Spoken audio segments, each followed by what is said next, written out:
So my name is Peter Stroikop. I'm the founder and CEO of Peter Stroikop Sales Advisory, and that's exactly what we do. We don't tell our clients how to sell, we advise them, and we co-create a selling framework that comprises 10 specific competencies with them. So we work with them, we work with you, we co-create your future selling capabilities.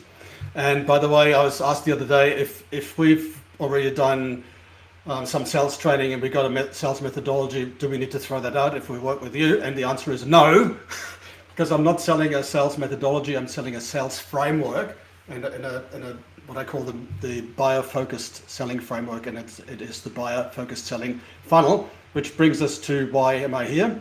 And it is that I spent 25 plus years in the corporate world, sometimes in marketing, sometimes in sales. So I'm one of the few people who understand both disciplines and can actually interrelate. But I always hated the way that we were told we had to sell. And the way we had to sell was to basically ambush unsuspecting suspects, not even prospects, with the sales pitch. And hope that they would be interested in what we're selling, and hope that they would just happen to be in the market for the thing that we're selling. And guess what? It just really rankled with the prospects, and it really rankled with the sales reps as well, including myself, because it was so frustrating to get rejection after rejection after rejection, and we was just meant to keep going and develop a thick skin. And I thought, this is really rubbish, you know. And I think since the pandemic, nobody likes to be sold to anymore. Like, we used to tolerate it beforehand, but since the pandemic, people just have too many challenges and issues and problems on their mind. The last thing they need is to be bombarded with a sales pitch by some eager, commission-hungry salesperson. So sorry if I speak badly about the industry, but there are better ways. And if you think about how you want to buy, you know, think about how you want to buy. You don't, let me guess, you don't like to be cold pitched. You don't like to be pitch slapped on LinkedIn, right? You don't enjoy all those spam emails. You don't enjoy when somebody rings you up and the phone goes boop, and it's a call center and you know that they're going to sell you something, try to sell you something. So did you know that Apple in their version 16 software has a new feature that says mute numbers that are not in my directory. So if somebody rings you up and their number is not in your directory, it actually automatically goes to voicemail now. And that's because people are fed up being cold called by sales reps.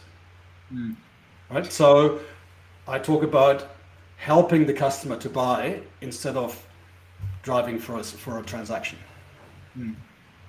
Yeah, I think that's a frustration for both on the receiving end and the giving end, right? As Absolutely. An enterprise sales rep, you know that it's like, damn, I've got like 25 accounts, and I know that 15 of them are not into this, right? So how can you use these 10 buyer selling competencies to help open, develop, and close a deal? Like, if we can get, I know the theme of today is practical. So if there are any, I know that your training could go for hours and hours, but if you could have single one-liners for perhaps opening and understanding your having a systems brand promise and some of the others, that would be pretty great. So thanks for the question. That's great. So think about you running a business. You have responsibilities, you have challenges, and you have problems.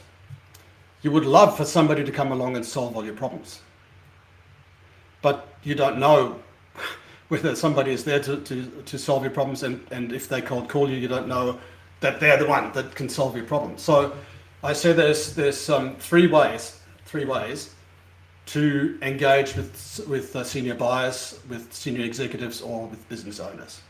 3 ways. The first one is to make them aware of a business opportunity that they didn't know they had. Make them aware of more business that they can get that they didn't know about. 2,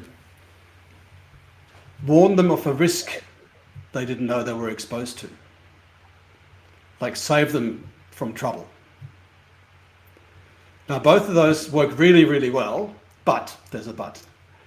You need to almost know more about the industry that they're working in and to a degree, about the company that they're running more than they do in order to tell them something new. So that means you've got to really do your research, you've got to understand the industry, and you've got to kind of be a bit of a domain expert or a subject matter expert in their field. And then you can surprise them with something that they didn't know they had, or they didn't know that they were exposed to. The third way is much easier and it's more scalable. And that is to make them aware that they have a need of what it is that you're selling. So how do you do that? Well, you can use AI, right? You can use a survey. You can use an assessment, and you just get them to discover that actually what you're selling is useful, and they actually need one of those, right? Yeah. And so we can talk about the AI that you mentioned earlier. We created an AI that is basically me.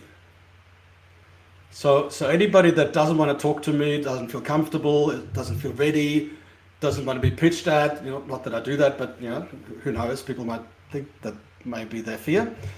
They can actually go to the AI and ask the AI questions that they would ask me, and the AI will respond like me. And so they can do that for as long as they like until they feel comfortable to speak to me live. So we're kind of taking the fear of talking to an expert away from people. They can get themselves ready, and then when they're ready, they can be comfortable talking to me live. And so so that's one of the ways that you can actually reach out and engage with, not just reach out, but engage with a senior decision maker, a senior executive, or a business owner. I love that. Yeah, it requires that kind of awareness or education building when you're engaging with senior decision makers. Requires a relatively significant subset of knowledge, right? You need to understand the topic and their business and their problems and all of their things in order to make them aware of a problem, aware of a risk, aware of a solution that they might not even know that they need. And so how can you approach a business? Say you're selling, I don't know, mangoes. And so you wanted to speak to a mango business and you've got a solution for them. How would you go about researching that company so that you can make them aware of something you might not know? Okay. So let's say we're approaching mango farmers. All right. We'll have to find out what goes on in the mango farming business world, right? In the industry. Then we might want to narrow it down to their geography and say what is specifically going on in their geography or in their market niche, perhaps. And we can already then talk authoritatively about their industry. Not yet about them, but about their industry. If they're a publicly listed company, then of course you can look to the annual report and have a look at what's going on there, whether there was a lot of change in the senior management structure, what acquisitions they've made, what challenges they have, etc. So you can find out things about the company itself. If you don't have that luxury, you can always reach out to somebody who knows somebody in the industry and get them to tell you what's going on. When I used to work for a very large Japanese multinational, we wanted to get to one of the big four banks in Australia. And what we did was we didn't want to go to the big boss, the decision maker, cold. So what we did was we went to a whole bunch of middle managers and we invited them to lunch and we asked them questions over lunch. And they were quite happy to, in return for lunch, they were quite happy to share with us, not secrets, but just things that are going on in the organization, who's who in the zoo, and what the real issues are. And then, armed with that information, we then went to the big boss guy, and one of our lunch guests actually coached us on how to approach him. And so we use that.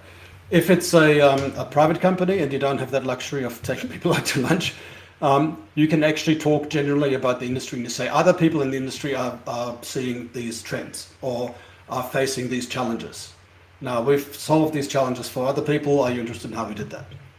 So I call it creating a lean forward moment. You got to say something or present something that makes them lean forward and say, Isaac, tell me more about that. Right? And it could be a fact, it could be a statistic, could be a trend, or it could be a point of view. And a point of view could even be controversial, just to get that reaction. Because if they say, why do you say that? Then they could be interested, or they could dispute your point of view. Right. But either way, you start a conversation and you have a dialogue and you're engaged. So I'm a very big fan of engaging prospects, not just reaching out to them. Yeah, no, that's super valuable, Peter. I think most people who are listening are going to be guilty of going in without having done their research on the industry, the problems and the needs, and all of that stuff. Well, we used to joke that the salespeople did their preparation in the customer's car park. Right. Yeah. Yeah. Fortunately, we got Perplexity and GPT nowadays. We can we're now online. That's right. Yeah. Yeah.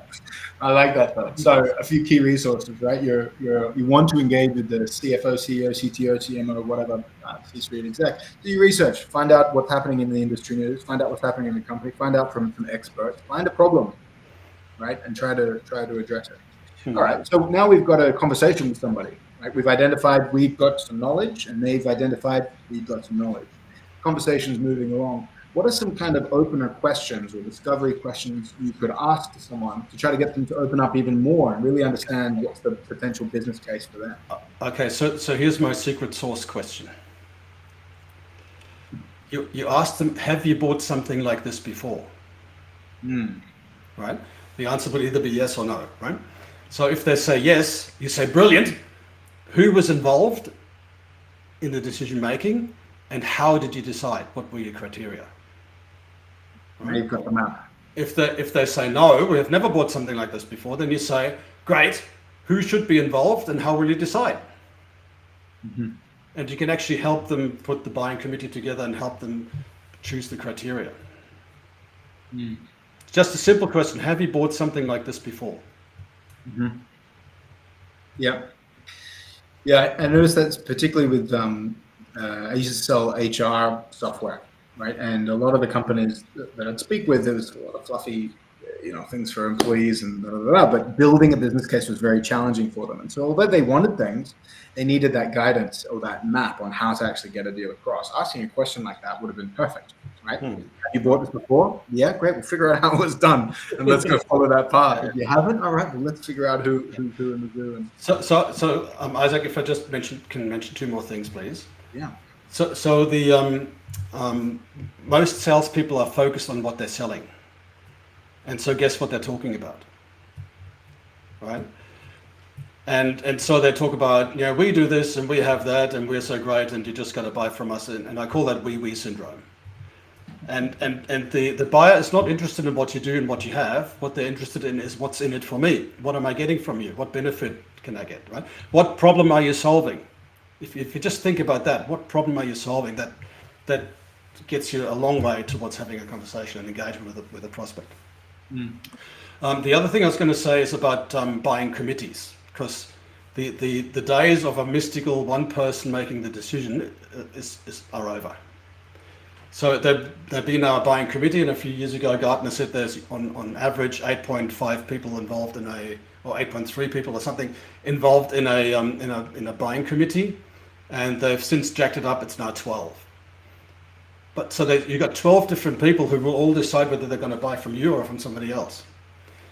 And the reason that these committees are being put together is twofold. One, they all want to abdicate their responsibility and spread it out so that no single person can be responsible. But also they want different perspectives on the purchase. So for example, a financial person might come in and look at the internal rate of return, time to payback, ROI. Yeah? A technology person, maybe an IT manager, CIO, might come in and say, what's the backup like? What's the support like? I've got enough trouble. Will it give me trouble? A representative of the end user might be, Is there a learning curve that's like steep, and will my people find it easy to operate this thing? So you can see that every person in the buying committee has a different perspective on the same thing. So it's very important to understand what their perspective is and then cater to that perspective. Talk to the finance guy about financial stuff. Talk to the techie about technology. Talk to the end user representative about end user, how easy it is to use. So that when they come together as a committee to decide which vendor will they go with, they discover magically that you tick all the boxes and they go, I'm buying from Isaac. Yeah. No, that's you've kind of honed in on this piece a couple of times now, but making sure that you do due diligence with the influencers and evaluators as well as the decision makers is often overlooked. You think the decision maker is the only one. You go in for the juggler, you do the show up and throw up, and now you wonder why 8 people decided, hey, there's other options. And can I just say one more thing? A lot of salespeople forget that a buying decision is actually a high responsibility stuff. Making a buying decision, especially if it's an expensive one, if it's one that ties you up with a vendor for many years, or it's a complex sale, everybody is dead scared of getting it wrong. So talk about the buyer risk. Bring it up proactively. All of your competitors will avoid talking about risk because they'll go, nothing can go wrong, trust us, we'll be here for you, right? But if you bring up the fact that it's a risky thing for you to make this decision, and you can talk to them about how you and your business mitigates those risks for your customers, your customer will say, hang on, Isaac's talking about risk, none of the other bastards have talked about risk, what else are they not telling me? So you basically, kind of figuratively put your arms around them and say, look, big bad world out there, let us help you avoid those risks. Very helpful. Very helpful. And it kind of ties back full circle to your original three points to open up a dialogue. I love it. Peter, I know we could continue this conversation for another 2 or 3 or 4 hours, and I would love to. And I hope that we can get some links out to some of the viewers who I'm sure have plenty of questions. I'm seeing the feed fill up with a bunch of different questions coming through. But I'm really grateful for your time. Thank you so much for coming along, and I hope to chat with you again soon.